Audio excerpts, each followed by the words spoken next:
The quality on this card is a little bit better than I was using just the onboard graphics, and I've noticed the rasterization isn't as bad. They've got shadowing. So yeah, it looks a lot better with this actual dedicated GPU card or graphics card. The characters are a bit brighter too, a little bit more detailed. I don't know if HDR's switched on with this, but yeah, there's more detail in the trees. They look really good, yeah. The trees look shimmery, they don't look sort of out of place. Yeah, you might be wondering, because I was on the NDIS, I'll just, hang on, I'll turn off the music for a minute. I was on the NDIS for a while, and for people with mental health problems, it's not clear how to spend that money, you know. When it first was offered to me, I rejected it because I didn't want to be labelled permanently disfigured or disabled or permanently sick or anything, because I wanted to get better. So I rejected it, and then, you know, I got well, and then I was out camping in Megalong Valley up in Sydney, and the police grabbed me out of my tent. I was relaxing, just fine, nothing wrong. But because I'd probably told people around I was homeless, I was sort of just in my tent with my car. I was quite happy camping till I found a house myself. They forced me out of the tent. They grabbed me and pushed me into the back of the divvy van, took me up to the hospital, where I spent 3 months, and all my stuff was left out in the rain. I had to beg them for me to go down, pack up my car, and get my stuff. All my books, all the stuff in the back of my car was ruined. I had cash in my tent, which I got in and found my wallet, and it was actually still in there, which was surprising. So maybe they had someone monitoring the place, but still, all my stuff was wrecked. My tent was wrecked. And so I figured, oh, well, maybe doing that, you owe me one anyway. But I didn't figure that, but, you know, like, why do that to someone who's just recovered, feeling great, back on track? I was going to go down and do filmmaking. I was going to write a book on surviving being homeless in Sydney. I was going to do all these things. And because they did that, it just destroyed all my heart and soul again, putting me back on an injection, and I couldn't function. I tried to do naturopathy. I tried to do all these things, and I wanted to do naturopathy to help a friend's girlfriend recover from cancer, but she died tragically. So I sort of gave up on naturopathy, and so in the end, I ended up I ended up doing a course in electrotechnology, trying to do a Cert 2 to do like building electrical stuff, like putting in wiring in houses and stuff. And I passed that, I finished that, but then COVID hit, and there was no jobs or anything, nothing in Sydney. So I went back to Melbourne, and I was starting to get really, like, the drugs were really wearing me down again. I was stuck in a little crappy house in Harris Park with an Indian community I didn't fit in with, and I was on my own really in a little crummy little house, and it didn't really have even a lounge room. It was just sort of a room. I had my bed in, and then a bathroom, and that was it. The kitchen was in there too, and oh, it was horrible. Had no yard. And I got really quite sick in there, being stuck in there during COVID, just pacing around the house. And I started a very loud highway above the house too, with trucks roaring past all night. I started hearing sort of the echoes of voices in my head, and starting to, you know, feel like I was spinning out of my mind again, like I couldn't control being stuck in that little unit. I started to just spin in circles again. So that was caused by being put back on those medications when I didn't need them. You know, I was happy journeying on ahead in the life I was choosing. You know, I wanted to do filmmaking at the school. But anyway, so by the time I got back to mum's back here in Victoria, I was sort of just coping. I just had a bad bacterial, some kind of flu or some sort of thing happened to me, and I got put in the hospital. Well, I put myself in there because I wanted to just get myself checked out before I moved down, and I'd already booked all the trailers and everything to move all my stuff, my house. So I said to them, look, I'll come in the hospital just to get checked out. Am I all right and everything? And so I had bad diarrhea and I couldn't stop, shitting myself. They had to put me in a nappy in the hospital and everything. And I had some kind of bacterial thing going on. And they sort of treated me sort of for that, but not all the mental health stuff. They just left me in the bed in the general ward. So I think they were trying to keep me from being a month in there. And so in the end, I got out of there just in time to pack my trailer, get the trailer. I did all this myself, packing all my stuff. I had cupboards and beds, and I got down, drove all the way down in my truck, down to Mum's, put all my stuff away, and then, I had to go back in all the mental health stuff again, all the counselling, all this shit I didn't need. So I ended up almost suicidal again, to the point where I was laying in bed, spinning into hell, couldn't get out of bed on all these meds they'll put me on. And so they offered me ndis again, there. And I had no other choice really, because it was the only way I could fund getting a recovery coach. And I was a bit confused. They're saying, you're permanently disabled, but you've got a recovery coach. It's like, oh, okay, am I recovering? Am I permanently sick, So I made the choice to get better. I thought, all right, I want to get off this. So I got the ndis, and for people who have problems with their body, maybe they're missing limbs, they can't walk, they can't talk, they can't do all these things. I'm able-bodied, I'm fine, my mind works and everything. I just get, when people harass me and assault me and put me through trauma and then force you on medications, it doesn't do you very good, because you're making all these big efforts to get well and you're fine and getting back on track in your life, because basically your life's been destroyed. You're all right, but the life around you's been wrecked. So you're trying to get your life back together, and then they do that to you again. Your life is all crushed to nothing again. So you feel like, right, that's it, I have to end my life, but you don't have the will to do that.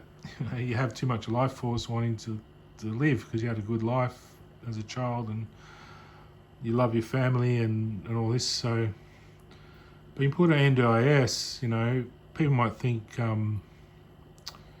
for some people, they'll buy a $10,000 wheelchair, they'll buy a new car for 30 grand, they'll buy, rail supports, things in their home. I don't need any of that stuff. I can drive a normal car, I don't need a wheelchair, I don't need crutches, I don't need, once I had the recovery coach, he actually I felt he was on my side. That's all I needed, someone to believe in what I was saying. Because that's what I struggle with, people being on my side saying, oh, well, maybe that's possible what you're saying. That's all I want people to say. Maybe it's a possibility and just treat me as normal. Because I've discovered a lot of stuff about spirit world and all this sort of stuff I think about a lot. I don't so much now, but I did. So I don't need all these mobility aids and things. And counselling, it costs, what, a couple $100 a session. You don't need much, probably $500 or $1,000, and you're pretty much over it. And they offer you, your 30 grand or 40 grand in a package.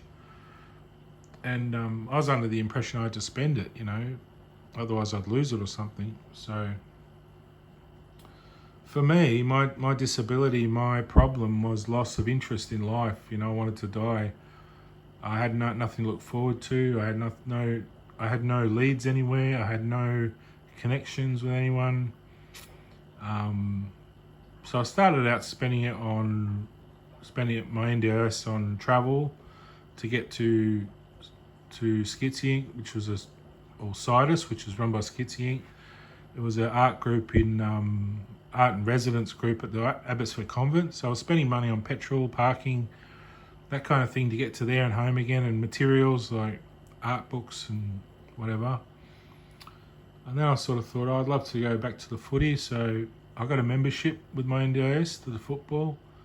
People will say, oh, how can you do that? It's not, disability, but it creates a little avenue for interest for me. I wouldn't be able to afford it otherwise. So it's a little bit of excitement to get your heart going again, because your heart stopped. You're lying there, you're a dead lump of muscle in the bed, dying and burning in hell. It's the only sort of, you do what you can to sort of find some interest in life again. I thought, well, I used to like the footy, I'll try that.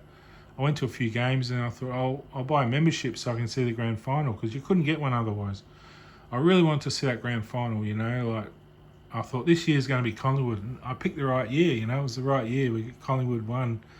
I was a bit disappointed because as I got to my seat and I sat down just after the fire show with Kiss, someone hacked my phone. I couldn't send any social media pictures or anything. I sat there really upset. They ruined my experience, because I worked all year, going to every game and supporting Collingwood and being a good, fan and member, and then someone stuffed my phone up so I couldn't send pictures, and I felt like really disappointed. I didn't know if it was something other people were sending it around me and my phone wasn't working, I sat there really disappointed. I lost my excitement for the game, while during that. So that was a bit disappointing. Even though I got to see it, I sort of missed half the game. I don't remember the game because I was so upset during it.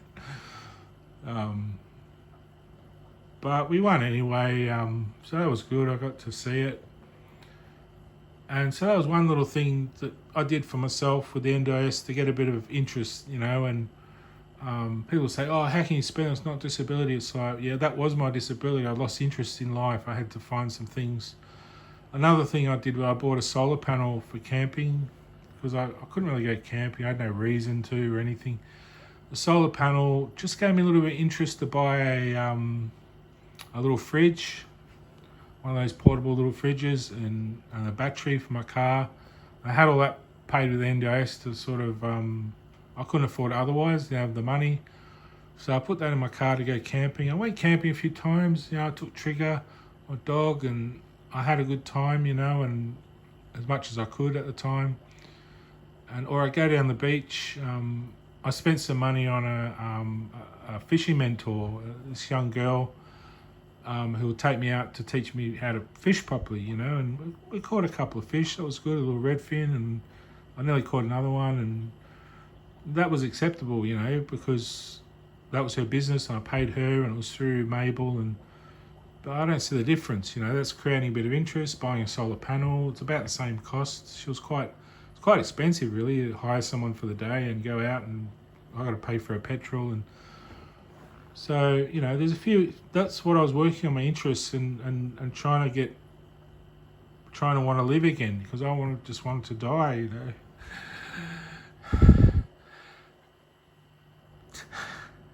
Sorry. And so I'm a grown man. I know what I need and what I don't, and what's acceptable. I don't need people telling me at 48 years old, 47 or 45, whatever it was, that, oh, gee, you're doing that wrong or doing so. I know what I need to get better, A lot of people aren't that smart. They don't know. But I'd gotten better before, and they'd forced me back into bad health. So I was going to use that bit of money. I didn't use much of it. I probably used 10 grand all up. Other people spend the whole thing on whatever. And a lot of them don't get better. They just stay sick. They accept they're sick. I wanted to get better and not be a burden on society, So I bought a couple of things. I bought a projector. This has saved my life. I find movies interesting now. Before I'd lost interest. I couldn't play computer games. This gives me a little bit more excitement just to get up and give it a go. It's just a few things I bought, not much. The fish tank I bought myself out of my pension. That was $300. So it's just a few things. A footy membership, a cup, solar panel. I bought a couple. One wasn't suitable. It was too small, so I had to buy the better one. And it was a matte one that folds out, which was good. I can put on top of my car, and I bought a battery for my car, and I've recently bought another battery, and I'll be able to go busking. I'll be able to charge that up with or without a solar panel. I can take the battery. I've got an inverter, So that's given me a new lease on life. So maybe even doing busking, you know, which I wouldn't have had before. I would have given up, laid in bed, and cried myself to death, you know. So just lay off people, you know, because we're just trying to do our best. We don't know how to get better.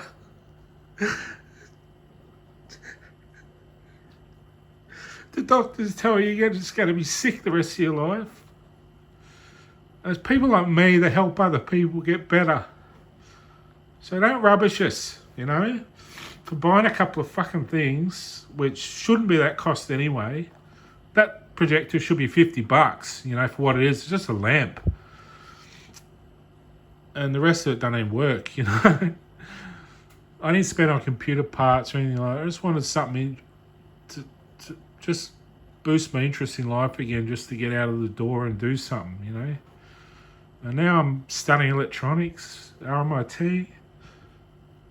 Applied for a job today doing clay work with some kids, and I think they have mental problems, so that I haven't heard back yet, but maybe I'll get a job doing that. As part-time, it'll suit. I'll be able to do that with my study if I get it, you know.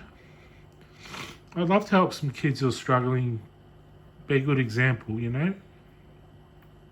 I've had to rely heavily on my faith, which no one else believes in. So I have to just every day front up and say, "Oh, you're laughing again at me. I'm a whack job or this." But this faith will last forever. It's eternal. So all I can say is fuck you. You know, I'll be alive forever, and you'll be dirt. You rotten fuckers. You know, who put people down, who are just trying to get up. And I've stuck up for everyone, put my heart on my sleeve without having much response. Usually I just get fucking, you know, shut up idiot or whatever, you know. And I'm out there sticking up for everyone, you know, and I don't even complain about it. So, you know, I'm not even on the ndis anymore. I cancelled. I want to get off that, my pension, and get back to normal work. So that's an achievement. I deserve a fucking party, not more ridicule and get put down and all the other shit this society's learnt to do. I'm yet to meet a nice person in this world, I think, that equals me, you know. I think I'm the best.